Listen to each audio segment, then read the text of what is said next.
That's all.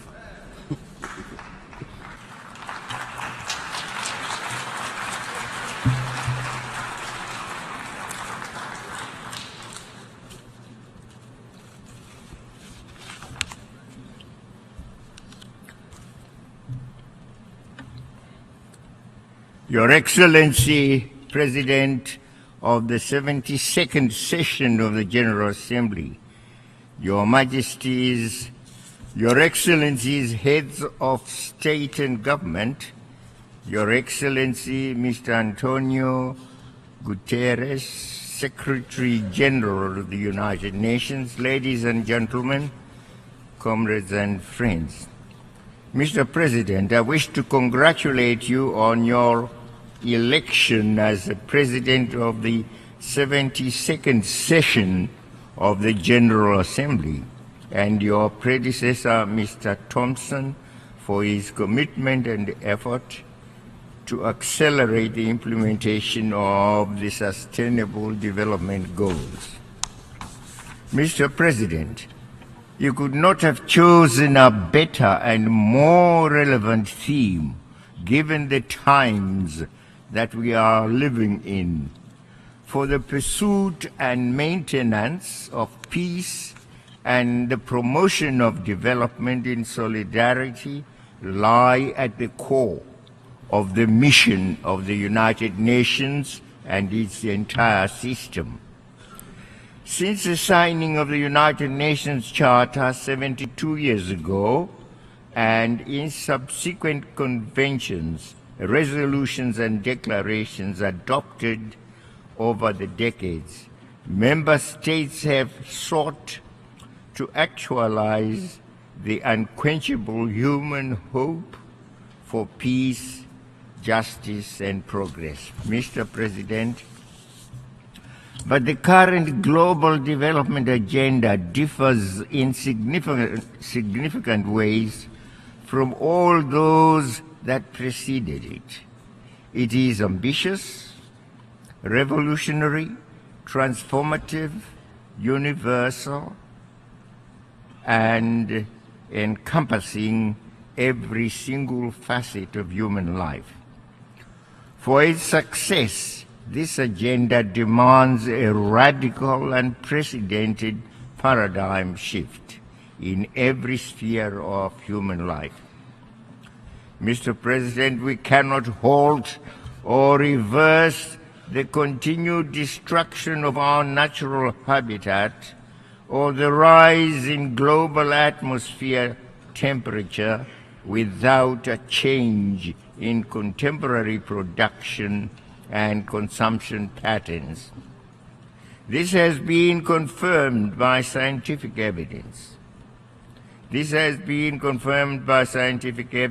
We cannot halt or reverse the persistent widening gap between the rich and the poor among our nations without deeper international cooperation and genuine reform of the existing inequitable international system. The current system is inherently structured to enrich a few and impoverish the many. It cannot therefore deliver on a key aspiration and watchword objective of the 2030 agenda, that of leaving no one behind. Mr. President, for us in Africa, the current antiquated system perpetuates a historic injustice, one that can never ever be justified today. The 2030 agenda represents new wine, and we call for a new wineskin, lest we ruin the new wine. It is for this reason that I reiterate my country's unflinching support for the African Common Position on Security Council reform, commonly known as the Ezulwini Consensus. Mr. President, the overwhelming majority of us have accepted that we need to reform the current system in order to improve but not destroy it. Nonetheless, the negotiations and process intended to yield the accepted reforms are painstakingly slow.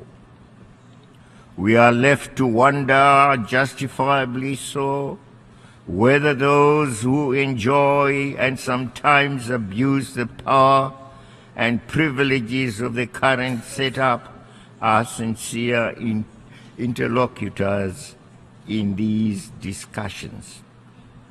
Mr. President, it is axiomatic that we harvest what we sow, yet by some strange logic we expect to reap peace. Reap peace when we invest and expend so much in treasure and technology in war.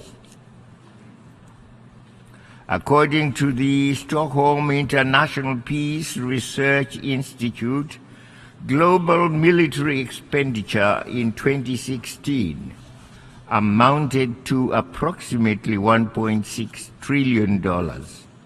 In the same year, according to the Organization for Economic Cooperation and Development, overseas development assistance amounted to approximately $142.6 billion.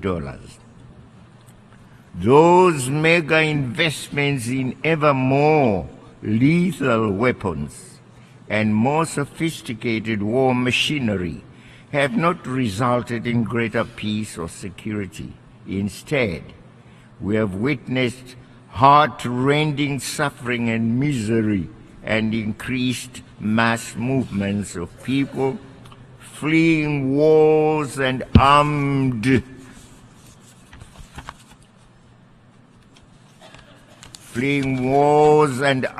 conflicts. This trend, Mr. President, should be halted for the benefit of humanity. We believe a different and better world is possible.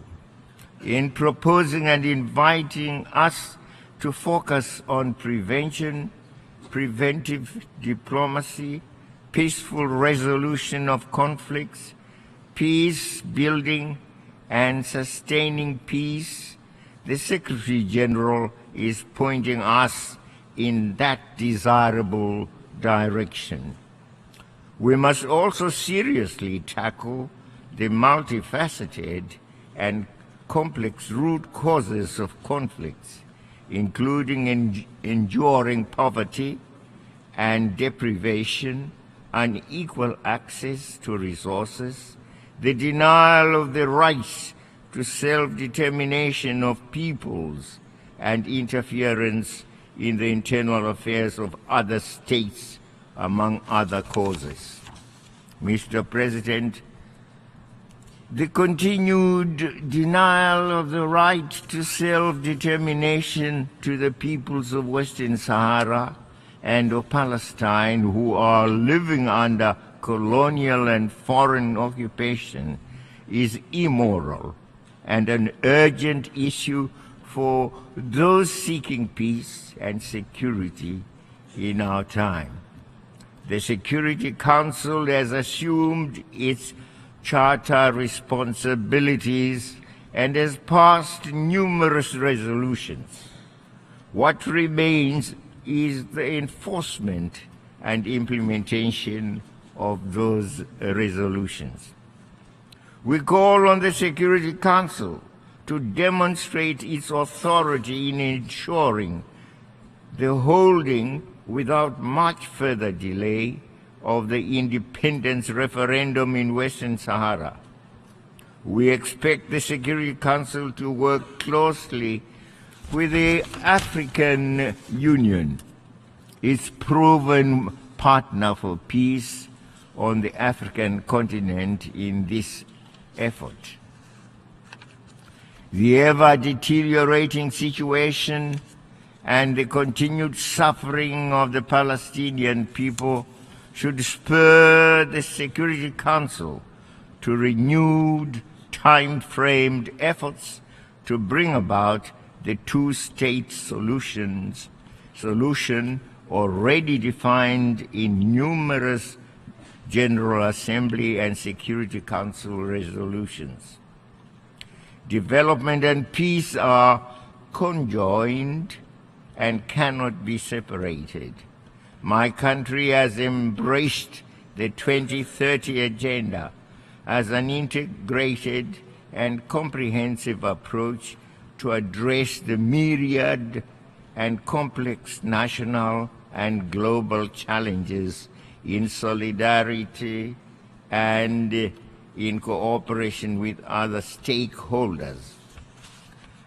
Zimbabwe was honored to be among some 40-plus countries that participated in the voluntary national review at the 2017 High-Level Political Forum in July.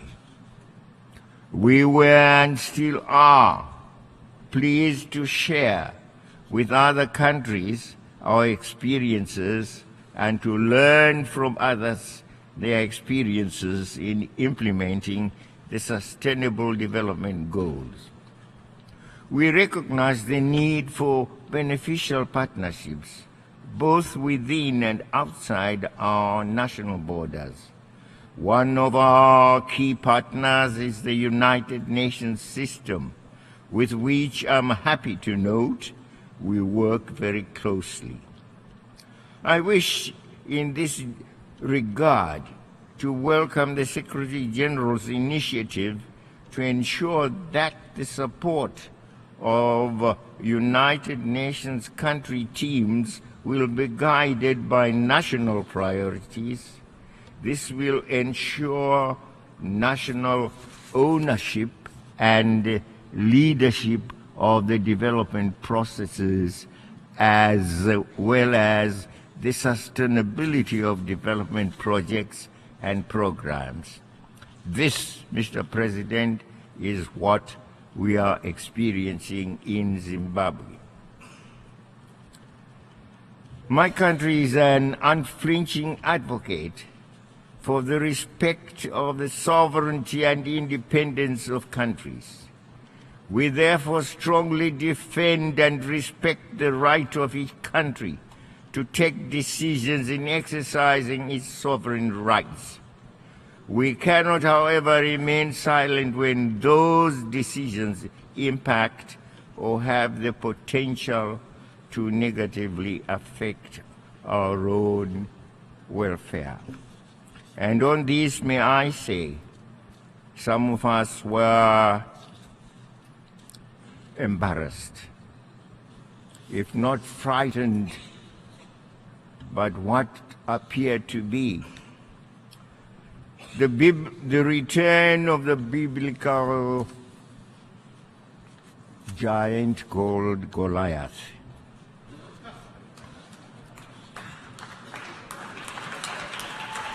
Are we having a return of Goliath to our midst, who threatens the extinction of other countries? And may I say to the United States President, Mr. Trump, please blow your trumpet. Blow your trumpet in a musical way towards the values of unity, peace, cooperation, togetherness, dialogue, which we have always stood for and which are well written in our very sacred document, the Charter of the United Nations. Upon those values,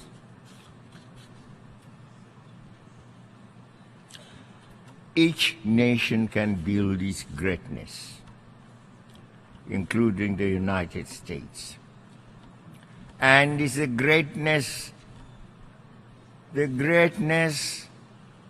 in recognizing those values: unity, peace, cooperation, dialogue, togetherness, that we would want to be guided by the United States and not by the promise of our damnation. Damnation we shall always resist, no matter whence it comes. We have resisted it when it was in the form of imperialism, as we fought for our own independence, our own culture, our own sovereignty to be masters of our own destiny. That's why we call ourselves free today. It is because the monster of imperialism was defeated by us.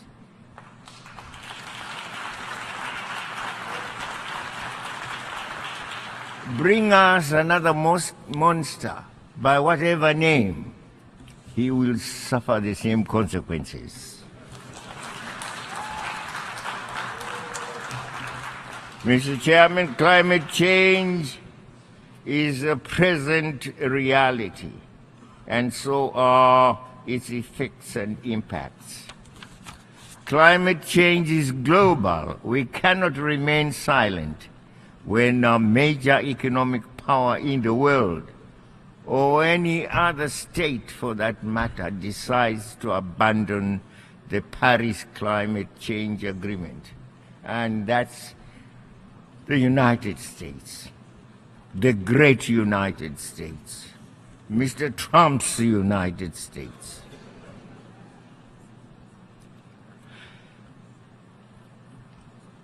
Let us work together. Climate change is a reality. It is vital that we all play our part in keeping with the provisions of the United Nations Framework Convention on Climate Change, in order to halt the inexorable march towards the destruction of that upon which our own existence depends. I want, on behalf of my country, to express our condolences. Puerto Rico, as well as to countries that have been afflicted by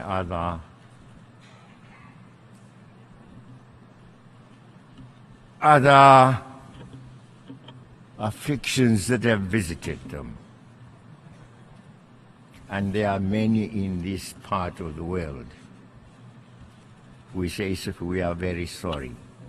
And we appeal for the rest of us who have not suffered similar afflictions to go to the assistance of these who have suffered in that very horrific manner.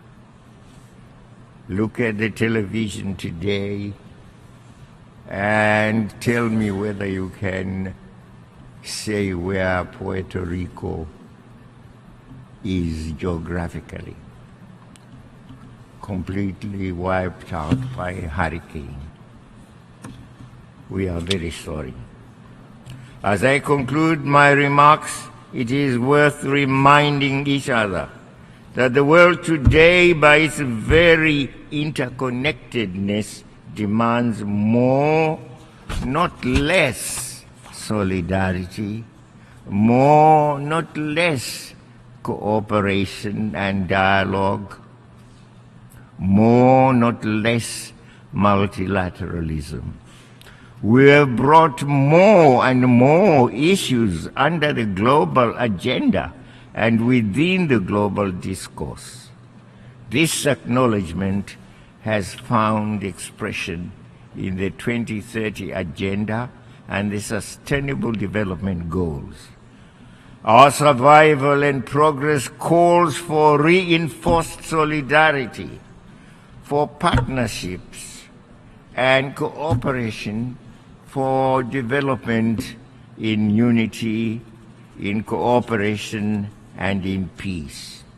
This is a call to which we all must respond positively and actively. Zimbabwe is already doing so. I want to thank you.